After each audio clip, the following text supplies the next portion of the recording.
And it's free tuition, so you can reach them at 810-632-2200, or you can go to www.csaschool.org. That's csaschool.org. And they got a really nice program up there, and they're located just off of downtown Brighton there past the post office. So pretty easy to get in and out of, and a great little academy to be going to. So if you're looking for a change for your kids, check it out, Cheryl Stockwell Academy. Well, let's take a call from Thomas in South Lyon. Thomas, welcome to the show. Hey, guys, what's going on? Hey, Tom. Couple of things here just to note. The presser by Trump was excellent. Chuck Toddler come out and said, this is a travesty the way Trump is treating us. I've been doing that hashtag too, man. Chuck Toddler hashtag. Yeah, that's a great one. The crybabies.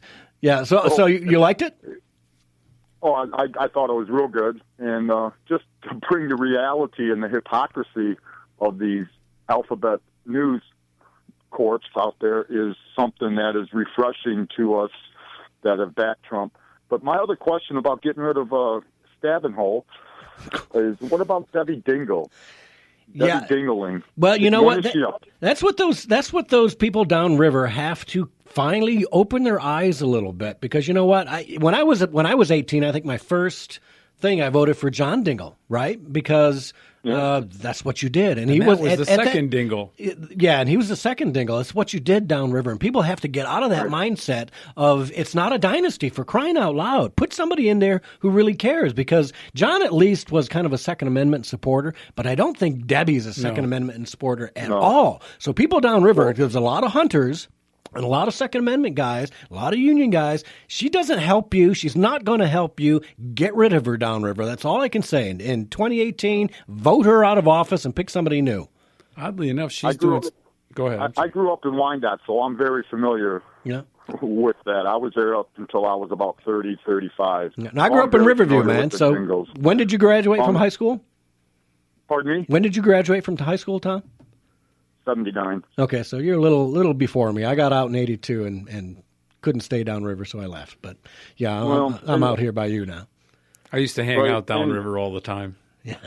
Well, when does Dingling, when is her term up? Is it 2018? 2018. Yeah. Every 2 years for those congressmen. She's making meetings now, appearing opposed to NAFTA, making noises like she's opposing these trade deals. I don't figure that one. I don't get it. Yeah, all I can say to people downriver is you really need to step up your game, take a harder look at some of the people that are running, and try and get her out of there. And again, it would take, if you could find somebody from downriver who was famous. I don't even know anyone who's famous from downriver. So, right. Somebody down. The question is that during the day at work, I work for a custom builder, but during the day we listen to a lot of different talk stuff depending on the area and the location and the strength of the station.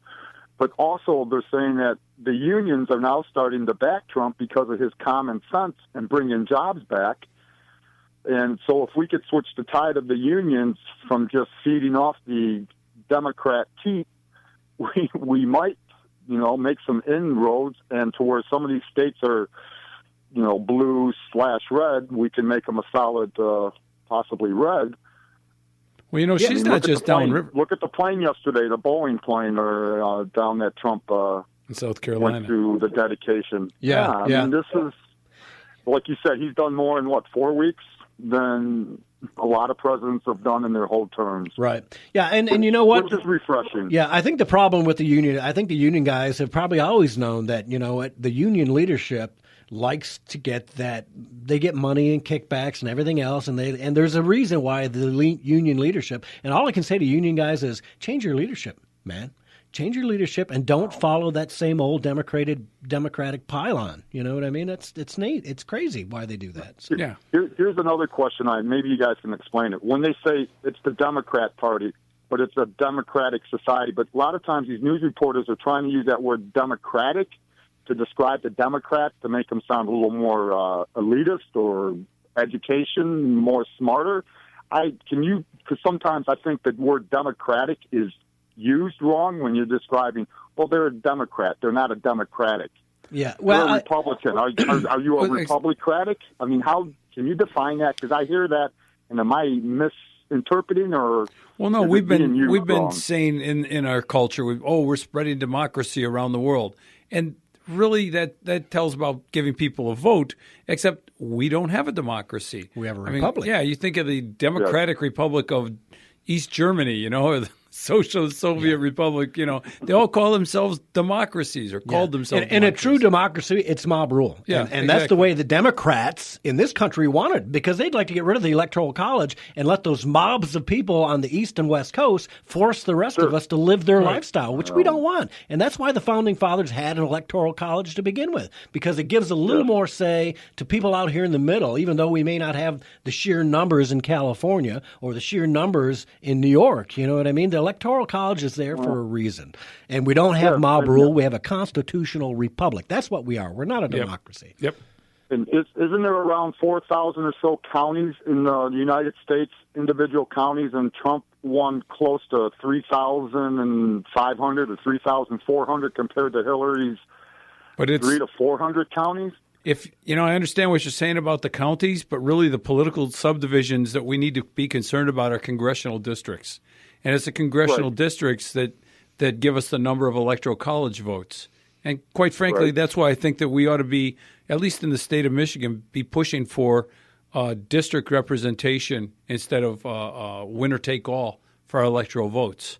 If you got people to understand district representation, then perhaps they'd understand how a republic works more. Yeah. Well, great call, man. I appreciate it.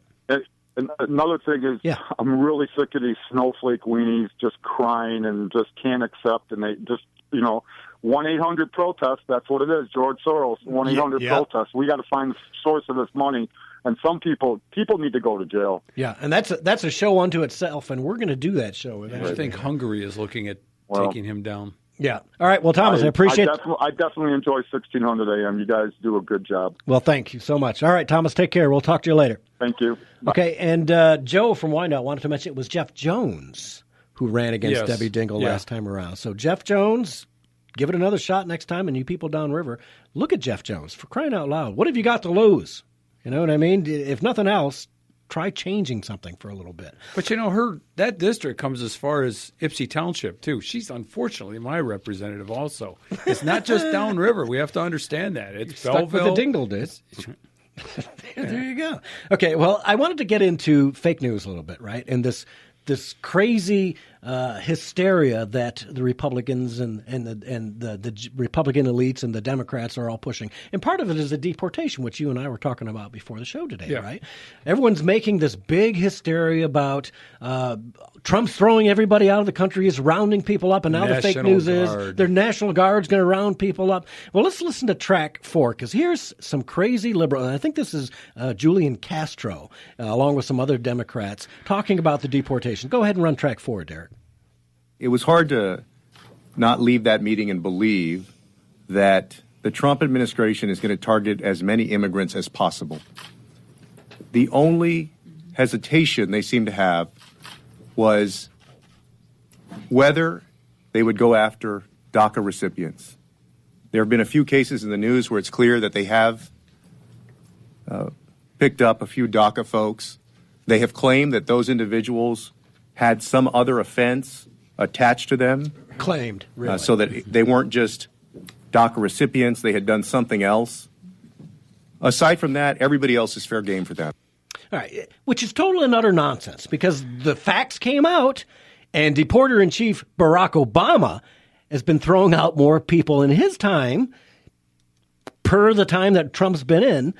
It's actually down now under Trump, right? And when he says immigrants, he doesn't want to qualify it and say illegal immigrants, because 70%, according to ICE, 70% of the people being thrown out in the last 4 weeks are all criminal aliens, illegal aliens. Exactly the ones that we want to get rid of. Exactly. Once again, Trump is only doing what he promised he would do in the election. And what people elected him for. Yes. And the will of the people. This fakery that the media seems to be putting out is just incredible. And we got a track here from Sebastian Gorka. You know who Sebastian Gorka? He's one of the advisors for Trump, one of the smartest men on the planet, frankly. And I love this guy. And so they're interviewing him about this fake news, and we'll get into the leaks a little bit. But let's listen to Sebastian Gorka and his take on this fake news.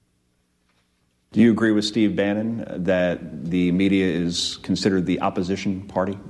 I agree with Steve. I've known Steve for 4 years now. I agree with him that the media doesn't listen.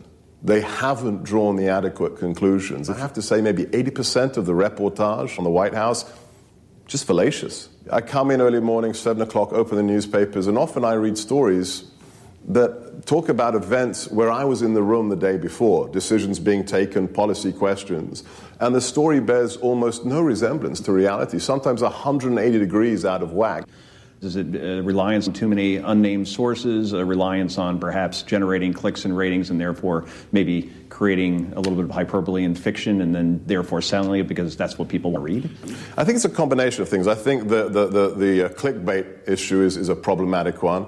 I think that the media, the bulk of the media, didn't really understand what happened on November the 8th when Donald Trump was elected to be president. And they haven't learned the lessons. If you look at the approval ratings for the media, they're appalling in general. We're like, 10% for the media? 10% among Republicans. Among Republicans? 32% overall, according to Gallup. 32%. I mean, that really tells you that there's a general, disenchantment with the media. Do you still think there's a leak problem coming out of the administration? They seem to be damaging, and now I understand an investigation is going to be led. Do you know who's leading that investigation into any kind of leaks that may be getting out? No, I know that we're looking into it. I don't know who's leading the investigation, but this is an issue. Some of those stories, the leaks don't reflect what happened if you look at the phone calls and everything else, but we have to understand that this is a giant organization, the White House. Under the Obama administration, the National Security Council bloomed to 420 people. I mean,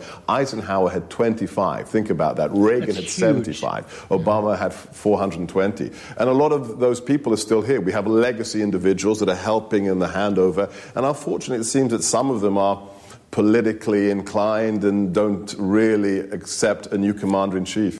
Yeah, so there's where these leaks are coming from, right? Bad enough that we've got fake news, and let me run this before we take our next call. Derek, you've got track 6. Now, this is Nancy Pelosi and Elijah Cummings, two of the stupidest members of the House of Representatives. These people are idiots. So after General Flynn resigned, somebody put up a fake Twitter feed that said, I'm a scapegoat. Well, these two idiots, instead of verifying it, just went ahead and ran with it. Derek, you got track 6. Let's play this. Madam Leader, just this morning, Flynn tweeted, and this is a quote, scapegoat, end of quote. Scapegoat. He basically described himself as a scapegoat. And so I believe we need to hold a public hearing with Flynn to get to the bottom of this. I didn't know until I heard from our colleague that the tweet of General Flynn today was scapegoat. Scapegoat. You know what a scapegoat is? That means in a community where people want to absolve themselves of guilt, they get a goat and they heap all of the ills onto the goat, and then they run the goat out of town. So the inference to be drawn from his statement is that other people have blame that should be shared in all of this.